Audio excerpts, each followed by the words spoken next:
അപ്പോൾ നിങ്ങളെല്ലാവരും ആവശ്യപ്പെട്ട പോലെ തന്നെ ഒരു കിഡിലൻ ഇന്നോവയുമായിട്ടാണ് ഞാൻ ഇന്ന് വന്നിട്ടുള്ളത്. ഒരു വി ഓപ്ഷൻ ഇന്നോവ കേട്ടോ, 2014 മോഡലുള്ള ഇന്നോവയാണ്. അപ്പോൾ ഇതിൻ്റെ ഡീറ്റെയിൽസ് ആണ് ഇന്ന് ഞാൻ നിങ്ങളുമായിട്ട് ഷെയർ ചെയ്യാൻ ഉദ്ദേശിക്കുന്നത്. അപ്പോൾ എല്ലാ സുഹൃത്തുക്കൾക്കും എൻ്റെ വീഡിയോയിലേക്ക് സ്വാഗതം. അപ്പോൾ ഈ ഒരു വാഹനത്തിൻ്റെ കൂടുതൽ ഡീറ്റെയിൽസിലേക്ക് കിടക്കുകയാണെങ്കിൽ HR രജിസ്ട്രേഷനിലാണ് ഈ ഒരു വണ്ടി വന്നിട്ടുള്ളത്. ഒരു സിൽക്കി ഗോൾഡ് കളറിലാണ്. HR26 ഗുഡ്ഗാവ് രജിസ്ട്രേഷനിലാണ് വണ്ടി വന്നിട്ടുള്ളത്. 1,53,000 കിലോമീറ്ററാണ് ഓടിയിട്ടുള്ളത്. സർവീസ് ഹിസ്റ്ററി കാര്യങ്ങളൊക്കെ അവൈലബിൾ ആണ്. വണ്ടി ഓൾമോസ്റ്റ് ഔട്ടർ കാര്യങ്ങളൊക്കെ നോക്കുകയാണെങ്കിൽ പക്ക ക്ലീൻ പീസ് വെഹിക്കിളാണ്. ബോഡി കണ്ടു കഴിഞ്ഞാൽ അറിയാം. നമ്മൾ എടുത്തു കഴിഞ്ഞാൽ ഈ വണ്ടിയുടെ മുകളിൽ ഒരു വർക്കോ കാര്യങ്ങളോ ഒന്നും ചെയ്യാനില്ല. ടയറൊക്കെ ഓൾമോസ്റ്റ് ഒരു 90-95% ടയർ അവൈലബിൾ ആണ്. അപ്പോൾ ഞാൻ ഡീറ്റെയിൽ ആയിട്ട് ഓരോ ഭാഗങ്ങളും നിങ്ങളെ പരിചയപ്പെടുത്തി തരാം. നമുക്ക് ഉള്ളിൽ നിന്ന് തന്നെ ആദ്യം തന്നെ തുടങ്ങാം. ഇൻറ്റീരിയറിൻ്റെ ആ ഒരു ക്വാളിറ്റി കാര്യങ്ങളൊക്കെ ഞാൻ നിങ്ങൾക്ക് വേണ്ടിയിട്ട് പറഞ്ഞുതരാം. നമുക്ക് റീപ്ലേസ്മെൻറ്റോ കാര്യങ്ങളൊന്നും ഈ വണ്ടിയുടെ മുകളിലില്ല കേട്ടോ. ഇൻറ്റീരിയറൊക്കെ നോക്കിയാൽ നല്ല അടിപൊളി ക്വാളിറ്റി ഉള്ള ഇൻറ്റീരിയറാണ്. നല്ലൊരു സീറ്റ് കവർ എക്സ്ട്രാ ചെയ്തിട്ടുണ്ട്. പക്ഷേ ആ ഒരു കളർ ടോണിന് മാച്ചിങ് ആയിട്ടുള്ള ഒരു സീറ്റ് കവറാണ് ചെയ്തിട്ടുള്ളത്. ഡാഷ്ബോർഡൊക്കെ നല്ല വൃത്തിയുണ്ട് കേട്ടോ. കിലോമീറ്റർ വന്നിട്ട് 1,53,800, 1.55 താഴെയാണ് വണ്ടി ഓടിയിട്ടുള്ളത് കേട്ടോ. വി ഓപ്ഷൻ ആയതുകൊണ്ട് തന്നെ സ്റ്റിയറിംഗ് വീൽ കൺട്രോൾ, അതുപോലെ തന്നെ കമ്പനി സ്റ്റീരിയോ കാര്യങ്ങളൊക്കെ വരുന്നുണ്ട്. ചെറിയ ഒരു കളർ ഈ ഒരു എംബ്ലത്തിൻ്റെ മുകളിൽ പോയിട്ടുണ്ട്. അതിപ്പോൾ പല ഇന്നോവയ്ക്കകത്തും കാണാം. പക്ഷേ സ്വിച്ച് കാര്യങ്ങളൊന്നും വലിയൊരു പ്രശ്നങ്ങളോ കാര്യങ്ങളോ ഒന്നുമില്ല. പിന്നെ നമുക്ക് ഇതിൻ്റെ പുറകിലെ സീറ്റ് നോക്കുകയാണെന്നുണ്ടെങ്കിൽ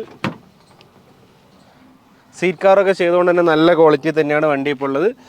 ഞാൻ പറഞ്ഞല്ലോ, നമ്മൾ എടുത്തു കഴിഞ്ഞാൽ ഒന്നും ചെയ്യാനില്ല. ഇപ്പോൾ കുറേ ആളുകൾ ചോദിച്ചിട്ടുണ്ടായിരുന്നു നല്ല ഇന്നോവ കണ്ടാൽ വീഡിയോ ചെയ്യണമെന്നുള്ളത്. അപ്പോൾ അതുകൊണ്ട് തന്നെ നല്ലൊരു ഇന്നോവ കിട്ടിയപ്പോൾ ചെയ്താണ്. ഇപ്പോൾ ഞാൻ ഏതായാലും താമസിക്കുന്ന സ്ഥലത്തേക്ക് തന്നെ ഈ വണ്ടികൾ എത്തുന്ന ഒരു സിറ്റുവേഷൻ ആയിട്ടുണ്ട്. നമ്മളിങ്ങനെ വണ്ടികളൊക്കെ ചെയ്ത് കൊടുക്കുന്നതുകൊണ്ട് തന്നെ. അപ്പോൾ ഇത് നമ്മൾ കഴിഞ്ഞ ദിവസം ഒരു ബ്ലാക്ക് ഫോർച്യൂണർ വീഡിയോ ചെയ്ത ആ സെയിം സ്പോട്ടിൽ തന്നെയാണ്. എൻ്റെ താമസ സ്ഥലത്ത് നിന്ന് ഒരു 100 മീറ്റർ ഇങ്ങോട്ട് ദൂരമേ ഉള്ളൂ. അപ്പോൾ ഇനി ഇതിൻ്റെ റീപ്ലേസ്മെൻറ്റ് കാര്യങ്ങളൊക്കെ വല്ലതും ഉണ്ടോ നോക്കാം. ഒറിജിനൽ ഡോർ തന്നെയാണ് വന്നിട്ടുള്ളത്. പിന്നെ ഇതിൻ്റെ ഗ്ലാസ് നോക്കുകയാണെങ്കിൽ 14 തന്നെയാണ്. ഇത് 14 ഇപ്പം ഈ ഒരു ക്വാർട്ടർ ഗ്ലാസും 14 തന്നെയാണ്. ഈ പുറകത്തെ ഗ്ലാസ് 14, ഇതും 14, ഇതും 14 തന്നെയാണ്. ഈ ഒരു ഡോറും യെസ് ഒറിജിനൽ തന്നെയാണ്. റീപ്ലേസ്മെൻറ്റ് കാര്യങ്ങളൊന്നുമില്ല. ഈ ടയർ നോക്കുകയാണെങ്കിൽ അതും ഒരു 90-95% ടയറുണ്ട് കേട്ടോ. ഇനി നമുക്ക് പുറകിലേക്ക് വരാം. അപ്പോൾ നിങ്ങൾ ഈ ഒരു ബോഡി കാണുമ്പോൾ പറയാമല്ലോ, അപ്പോൾ ഒരു സ്ക്രാച്ചോ കാര്യങ്ങളോ ഒന്നുമില്ല. നമ്മൾ എടുത്തേണ്ടൊന്ന് ജസ്റ്റ് ഒരു പോളിഷ് കാര്യങ്ങളൊക്കെ ചെയ്യുക, അത്രേ ചെയ്യാനുള്ളൂ. വേറെ പെയിൻറ്റ് അടച്ചപ്പോൾ കാര്യങ്ങളൊന്നും ചെയ്യേണ്ടതായിട്ടില്ല. ഈ ഡിക്കി ഗ്ലാസ് 14 തന്നെയാണ്. ഈ ഡിക്കി ഡോറ് ഒറിജിനൽ ഡോർ തന്നെയാണ് കേട്ടോ. ഡിക്കി ആണെങ്കിലും വേറെ പ്രശ്നങ്ങളോ കാര്യങ്ങളോ ഒന്നുമില്ല. ഇതിൻ്റെ ഉൾഭാഗത്തെ നോക്കുകയാണെന്നുണ്ടെങ്കിൽ കുഴപ്പമില്ലാത്തൊരു ക്വാളിറ്റി.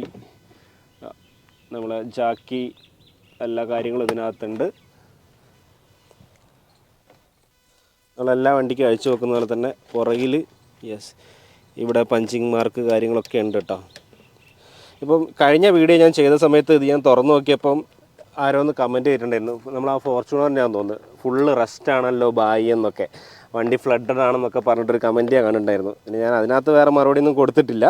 കാരണം ഇങ്ങനെയുള്ള ഭാഗങ്ങൾ എന്ന് പറഞ്ഞാൽ വല്ലപ്പോഴും ഊരുന്ന ഭാഗങ്ങളാണ്. അപ്പോൾ സാധാരണ വണ്ടി വരുന്ന സമയത്തിന് ചിലപ്പോൾ അതിനകത്ത് ഗ്രീസോ കാര്യങ്ങൾ എന്തെങ്കിലുമൊക്കെ ഉണ്ടാവും.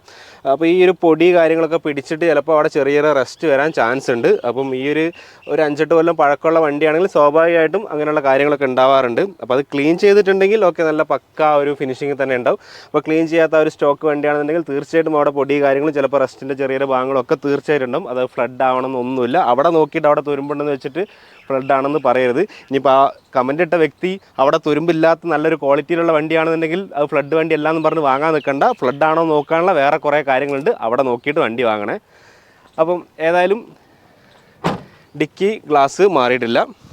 തീർച്ചയായിട്ടും പിന്നെ ചെറിയ ചെറിയ ബോഡി പാർട്സൊക്കെ ചിലപ്പോൾ മാറിയിട്ടുണ്ട്. അപ്പം ടെയിൽ ലൈറ്റൊക്കെ മാറിയിട്ടുണ്ടാവുന്ന കാര്യം നമുക്ക് ഉറപ്പ് വരുത്താൻ പറ്റില്ല. അപ്പം ഇതൊക്കെ എന്ന് പറഞ്ഞാൽ സ്വാഭാവികമായിട്ടും റോഡിലോടുന്ന വണ്ടിയാണ്. ഇപ്പോൾ വണ്ടി നമ്മൾ വീട്ടിൽ വെക്കാനുള്ളതല്ലോ. ഇപ്പോൾ 1.5 കിലോമീറ്റർ ഓടിയ വണ്ടി തീർച്ചയായിട്ടും നല്ല തിരക്കുള്ള സ്ഥലങ്ങളിൽ ഓടിയ വണ്ടിയാണ്. അപ്പോൾ തീർച്ചയായിട്ടും ചിലപ്പോൾ ഇവിടേക്ക് കോർണറിലൊക്കെ ചിലപ്പോൾ ചെറിയ തട്ടോ മുട്ടലൊക്കെ വന്നിട്ടുണ്ടെങ്കിൽ തീർച്ചയായിട്ടും ഈ ഒരു ടൈൽ ലാമ്പ് പോലത്തെ കാര്യങ്ങൾ, അതുപോലെ തന്നെ ബമ്പർ പെയിൻറ്റ് കാര്യങ്ങളൊക്കെ തീർച്ചയായിട്ടും ചെയ്യേണ്ടി വരും. അപ്പോൾ ഇതൊക്കെ നമുക്ക് ഒറിജിനലാണോ അല്ലോ എന്നുള്ളത് നമ്മൾ ഡീറ്റെയിൽ ആയിട്ട് ഇൻസ്പെക്ഷൻ ചെയ്യുമ്പോൾ മാത്രമേ മനസ്സിലാവുള്ളൂ. അപ്പോൾ മേജറായിട്ടുള്ള തട്ടോ കാര്യങ്ങളോ അങ്ങനെ എന്തെങ്കിലും ഉണ്ടോ എന്നുള്ള കാര്യം നമ്മൾ നോക്കുന്നുള്ളൂ കേട്ടോ. ഇതൊക്കെ എനിക്ക് കണ്ടിട്ട് ഇതിൻ്റെ ആ ഒരു നോക്കിയിട്ട് ഒറിജിനൽ പോലെ തന്നെ തോന്നുന്നുണ്ട്. പക്ഷേ ഇതൊക്കെ എക്സ്ട്രാ ചെയ്താണ് കേട്ടോ. ഈ ഒരു ഗ്ലാസ് ഇവിടെ ചെറിയ ക്രാക്ക് ഉണ്ട്. അപ്പോൾ ഏതായാലും അതൊക്കെ വിട്ടേക്കുക. ഞാൻ ഉള്ളോട്ട് ഈ ഒരു ഡിക്കി ഞാൻ ഒന്നുകൂടി തുറന്ന് കാണിച്ചാൽ നമ്മൾ ഈ ഒരു പുറകിലെ വലിയ തട്ട് നോക്കുന്നത് ഈ സൈഡിലുള്ള ഈ ഒരു വർക്ക് കാര്യങ്ങളൊക്കെ എടുത്തിട്ടുണ്ടോ നോക്കുക. കണ്ടോ, ഈ ഒരു പഞ്ചിങ് മാർക്ക്, അതുപോലെ തന്നെ ഇവിടെ നിന്ന് വേറെ വർക്ക് കാര്യങ്ങളൊന്നും എടുത്തിട്ടില്ല. ഈ കാര്യം നോക്കൂ. പിന്നെ അതുപോലെ തന്നെ ഈ ഒരു സൈഡത്തെ പഞ്ചിങ് കണ്ടോ, ഇതൊക്കെ അതുപോലെ തന്നെയാണ്. ആ സൈഡിൽ നോക്കാം, ഇവിടെ കണ്ട വർക്കോ കാര്യങ്ങളോ ഒന്നുമില്ല. അതുപോലെ തന്നെ ഈ ഒരു സൈഡിലും പഞ്ചിങ് കാര്യങ്ങളൊക്കെ ഉണ്ട്. അപ്പോൾ മേജറായിട്ടുള്ള ഈ ഒരു പില്ലറിൻ്റെ മുകളിൽ, ക്വാർട്ടർ പാനലിൻ്റെ മുകളിലോ യാതൊരു വർക്ക് കാര്യങ്ങളോ ഒന്നും ചെയ്തിട്ടില്ല. പിന്നെ ഈ സൈഡിലേക്ക് നോക്കുകയാണെന്നുണ്ടെങ്കിൽ 14 ഗ്ലാസ് തന്നെയാണ് കിടക്കുന്നത്. 14 ആണ്. എല്ലാ ഗ്ലാസും ഒറിജിനലാണ്. ഈ ഡോറ് നോക്കാം. യെസ്, ഒറിജിനൽ ഡോർ തന്നെയാണ്. ഒറിജിനൽ പേസ്റ്റിംഗ് ആണ് വന്നിട്ടുള്ളത്. വേറെ വർക്കോ കാര്യങ്ങളോ ഒന്നും എടുത്തിട്ടില്ല.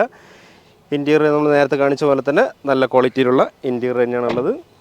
ഇനി ഫ്രണ്ട് ഡോർ നോക്കാം. യെസ്, ഇതും ഒറിജിനൽ ഡോർ തന്നെയാണ്. ഉൾഭാഗമൊക്കെ നല്ല അടിപൊളി. ഇതിനെ പറ്റിയിട്ട്, ഈ വീഡിയോ പറ്റിയിട്ട്, ഈ വാഹനത്തെ പറ്റിയിട്ട് കൂടുതലായിട്ടൊന്നും പറയാനില്ല, കാരണം അത്യാവശ്യം നല്ല വൃത്തി ഉണ്ടായതുകൊണ്ട് തന്നെ. ഇനി നമുക്ക് ഇതിൻ്റെ ഫ്രണ്ട് ഗ്ലാസ് നോക്കാം. ഫ്രണ്ട് ഗ്ലാസ് ഒറിജിനൽ തന്നെയാണ്. ഇപ്പോൾ ഈ ഒരു നോൺ പൊള്യൂട്ടിങ് വെഹിക്കിൾ എന്ന് പറഞ്ഞ ഈ ഒരു സ്റ്റിക്കർ വണ്ടി ഇറങ്ങുന്ന സമയത്ത് വരുന്നതാണ്. അപ്പോൾ ഈ സ്റ്റിക്കർ ഉണ്ടെന്ന് വിചാരിച്ച് നമ്മൾ ഉറപ്പിക്കാൻ പറ്റില്ല. പക്ഷേ സ്റ്റിക്കർ ഉണ്ടെങ്കിൽ ഒറ്റ നോട്ടത്തിൽ നമുക്കിത് ഒറിജിനലാണോ അല്ലാതെ മനസ്സിലാവും. പക്ഷേ നമ്മൾ എന്തായാലും ഈ ഇയർ കാര്യങ്ങളൊക്കെ നോക്കി കൺഫേം ചെയ്യണം. ഈ സ്റ്റിക്കർ എന്ന് പറയുന്നതല്ല അതിൻ്റെ ഒരു ടെക്നിക്കൽ രീതി കേട്ടോ. അപ്പം ഇതുണ്ടെങ്കിൽ ഒറിജിനൽ ഗ്ലാസ് തന്നെയാണെന്ന് ഉറപ്പിക്കാനും പറ്റില്ല, അതില്ലെങ്കിൽ ഒറിജിനൽ ഗ്ലാസ് അല്ല എന്ന് ഉറപ്പിക്കാൻ പറ്റില്ല. ഞാനൊന്ന് പറഞ്ഞെന്ന് മാത്രമേ ഉള്ളൂ. 14 ഇയറിൽ വരുന്ന ഗ്ലാസ് തന്നെയാണ്, ഒറിജിനൽ ഗ്ലാസ് തന്നെയാണ് ഫ്രണ്ടിൽ കിടക്കുന്നത് കേട്ടോ. ബോണറ്റ് വേസൊക്കെ നോക്കുകയാണെങ്കിൽ യാതൊരു വിധത്തിലുള്ള ഡെൻറ്റോ കാര്യങ്ങളൊന്നുമില്ല. തീർച്ചയായിട്ടും കുറച്ച് ടച്ചപ്പ് വർക്ക് കാര്യങ്ങളൊക്കെ തീർച്ചയായിട്ടും ചെയ്തിട്ടുണ്ടാവും. ഇല്ലാണ്ട് ഈ ഒരു കണ്ടീഷനിൽ 10 കൊല്ലം പഴക്കമുള്ള ഇന്നോവ നിങ്ങൾക്ക് ഡൽഹിയിൽ നിന്ന് കാണാൻ പറ്റില്ല. അപ്പോൾ അതിൻ്റെ ബമ്പർ ടച്ചപ്പ് കാര്യങ്ങളോ റിയർ ബമ്പർ കാര്യങ്ങളൊക്കെ എന്തായാലും തീർച്ചയായും ടച്ച് ചെയ്തിട്ടുണ്ടാവും. ഇത് നമുക്ക് ഇതിൻ്റെ പ്രധാനപ്പെട്ട കാര്യം എൻജിൻ റൂം ഏതായാലും ഞാനൊന്ന് തുറന്ന് കാണിക്കാം.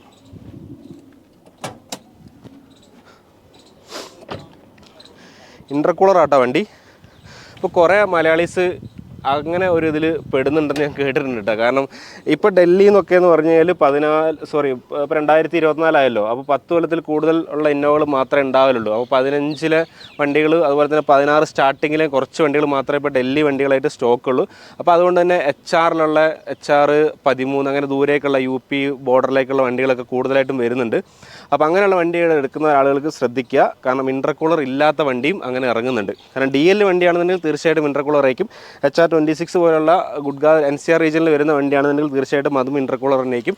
ബോർഡർ ഔട്ടറിലേക്കൊക്കെ വരുന്ന വണ്ടികൾ ഇൻ്റർകൂളർ ആകണമെന്നില്ല. അപ്പോൾ ആ കാര്യം ശ്രദ്ധിക്കുക. ഇൻ്റർകൂളർ എന്ന് പറയുന്നത് ഈ ഒരു പൈപ്പാണ് വരുന്നത്. പിന്നെ അതിൻ്റെ സംഭവങ്ങളൊക്കെ അവിടെ എക്സ്ട്രാ ആയിട്ട് വരും. അപ്പോൾ ഇൻ്റർകൂളർ ഇല്ലാത്ത വണ്ടിക്ക് ഇങ്ങനത്തെ ഈ ഒരു പൈപ്പ് ഇങ്ങോട്ട് വരുന്നത് നമ്മൾ കാണൂല. അപ്പോൾ അത് ശ്രദ്ധിക്കണം. ഇൻ്റർകൂളറിൻ്റെ കാര്യങ്ങൾ എന്തൊക്കെയാണെന്നുള്ളത് നിങ്ങൾ പല ആളുകൾക്കും അറിയാം. അപ്പോൾ അത് ഞാൻ വീണ്ടും ഇവിടെ പറയാൻ ഉദ്ദേശിക്കുന്നില്ല. ഏതായാലും ഈ ഒരു വാഹനം കണ്ടോ, പഞ്ചിങ് കാര്യങ്ങളൊക്കെ അതുപോലെ തന്നെയുണ്ട്. ഇവിടെ ഒന്നും വർക്കോ കാര്യങ്ങളോ ഒന്നും എടുത്തിട്ടില്ല. ഇതൊക്കെ കാരണം ഇവിടെ ഒരു തട്ടുണ്ടെങ്കിൽ തീർച്ചയായിട്ടും ഇവിടെ ഈ ഒരു പേസ്റ്റിങ് ഈ പഞ്ചിങ് ഉണ്ടാവില്ല, ഇവിടെ പൊട്ടിപ്പോവും. ഇവിടെ വർക്ക് എടുത്തായിട്ട് കാണാം. പിന്നെ ഡിക്കി പട്ടി കാര്യങ്ങളൊക്കെ അതുപോലെ തന്നെയുണ്ട്. അപ്പോൾ ഈ ഒരു പീസ് മാറിയിട്ടുണ്ടോ എന്നുള്ള കാര്യം നമുക്ക് കണ്ടുപിടിക്കാൻ പറ്റില്ല. കാരണം ഇതിവിടെ ബോൾട്ടഡ് ആയിട്ട് ജോയിൻറ്റ് ചെയ്ത് വരുന്നതാണ്. അപ്പോൾ അതുകൊണ്ട് തന്നെ ഇത് മാറിയിട്ടുണ്ടോ എന്നുള്ള കാര്യം പറയാൻ പറ്റില്ല. ഈ ഒരു പീസ് മാറിയിട്ടുണ്ട്. അതിൻ്റെ ഈ ഒരു സപ്പോർട്ട്, അതായത് ചിലപ്പോൾ ചെറിയൊരു ഇവിടെ തട്ട് വന്നിട്ട് ചിലപ്പോൾ ഇത് ഡെൻ്റ് ആയിട്ടുണ്ടാവും. അപ്പോൾ ആ ഒരു പീസ് മാത്രം, ഈ ഒരു പീസ് മാത്രം പുതിയതുപോലെ എനിക്ക് ഫീൽ ചെയ്യുന്നുണ്ട്. അപ്പോൾ അത് നമ്മളൊന്ന് മാറിയതാണോന്ന് മാറിയതുപോലെ തന്നെയുണ്ട്. കാരണം ആ ഒരു സ്ക്രൂ പുതിയതുണ്ട്. അപ്പോൾ ഈ ഒരു പീസ് മാത്രം മാറിയിട്ടുണ്ട്. വേറെ ഇതൊന്നും പ്രശ്നങ്ങളോ കാര്യങ്ങളോ ഒന്നുമില്ല. നല്ല ക്വാളിറ്റി ഉള്ള എൻജിൻ റൂം കേട്ടോ വണ്ടി. അവിടെയൊക്കെ നോക്കുകയാണെങ്കിൽ ആ സൈഡിലോ കാര്യങ്ങളൊന്നും ഡെൻറ്റോ അല്ലെങ്കിൽ വർക്കോ പാച്ച് വർക്കോ കാര്യങ്ങളൊന്നും ചെയ്തിട്ടില്ല.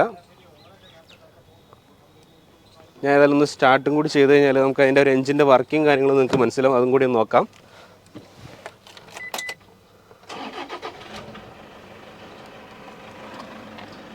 യെസ്,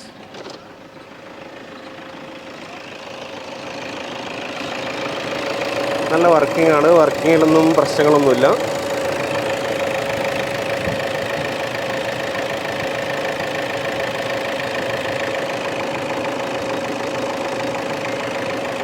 കുഴപ്പമൊന്നുമില്ല കേട്ടോ. ഇപ്പോൾ ടൊയോട്ടയെ സംബന്ധിച്ച് എൻജിനെ സംബന്ധിച്ച് ഞാൻ കൂടുതലായിട്ടൊന്നും പറയേണ്ട ആവശ്യമില്ല. അപ്പോൾ ഏതായാലും ഈ വണ്ടി നല്ലൊരു ടൊയോട്ട എൻജിൻ തന്നെയാണ് ഇപ്പോൾ നിലവിലും ഉള്ളത്.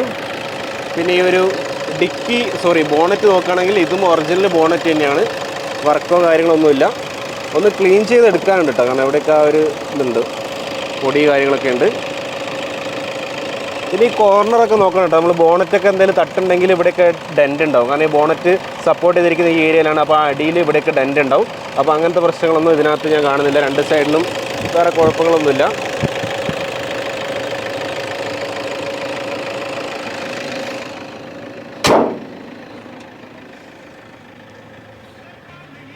അപ്പോൾ 2014 വിയിലുള്ള ഇന്നോവയാണിത്.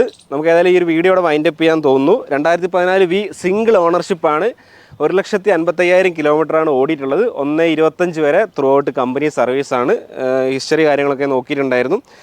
റീപ്ലേസ്മെൻറ്റ് കാര്യങ്ങളൊന്നുമില്ല. അതാണ് ഈ വണ്ടിയുടെ ഒരു ഏറ്റവും വലിയൊരു മേജർ പ്ലസ് പോയിൻ്റ് എന്ന് പറയുന്നത്. അതുപോലെ തന്നെ സിംഗിൾ ഓണർഷിപ്പുമാണ്. അപ്പോൾ ഈ ഒരു വാഹനം സ്വന്തമാക്കാൻ ആഗ്രഹിക്കുന്നവർക്ക് പൈസ കൊടുക്കണം. ആ പൈസ എന്ന് പറയുന്നത് 7,65,000 രൂപയാണ്. 7,65,000 രൂപയ്ക്ക് നിങ്ങൾക്ക് 2014 V intercooler Innova single owner, ഗ്ലാസോ ഡോറോ കാര്യങ്ങളോ ബോണറ്റോ ഡിക്കിയോ ഒന്നും റീപ്ലേസ്മെൻ്റ് ഇല്ലാത്ത ഒരു 90% മുകളിൽ ടയറും കാര്യങ്ങളൊക്കെയുള്ള നല്ലൊരു ഇന്നോവ എടുക്കാൻ പറ്റും. അപ്പോൾ ഇതിൻ്റെ കൂടുതൽ ഡീറ്റെയിൽസോ കാര്യങ്ങളൊക്കെ അറിയേണ്ടവർക്ക് തീർച്ചയായിട്ടും എന്നെ കോൺടാക്ട് ചെയ്യാം. RC ബുക്കിൻ്റെ കോപ്പി വേണ്ടവർക്ക് അതും തരുന്നതാണ്. നമ്മൾ ആ ഒരു വാട്സപ്പ് നമ്പറിനകത്ത് കോൺടാക്ട് ചെയ്യാം. ഡൽഹിയിൽ നല്ല ചൂടായതുകൊണ്ട് തന്നെ വേർത്ത് തുടങ്ങിയിട്ടുണ്ട്.